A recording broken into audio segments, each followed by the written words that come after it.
Today I'm going to walk you through how to replace the Sentry III controller. First of all, you want to unplug the unit so there's no power to it.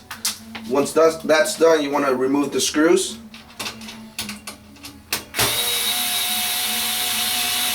Once the screws are removed, you're going to need either a pair of needle nose pliers or a flathead screwdriver. Once the screws are out, pull out the Sentry III. At this point, you can use the needle nose pliers. Take them out.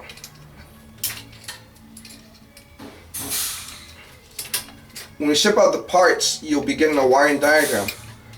That way you can know where all the connections go for the new Sentry III. This one I like using the flathead screwdriver to make sure that all the connections are good and not loose.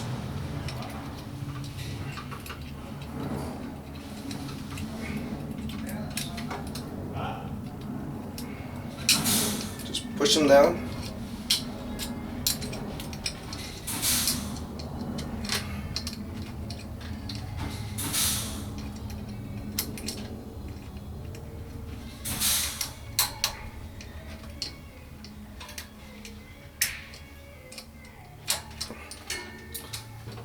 You might come across this issue, but this is the fan wire.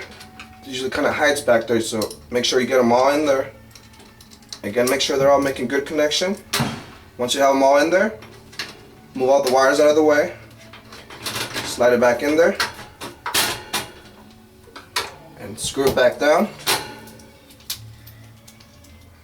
If you have any questions, again, you can visit us at breezeair.com. Give us a call at 858-566-7465.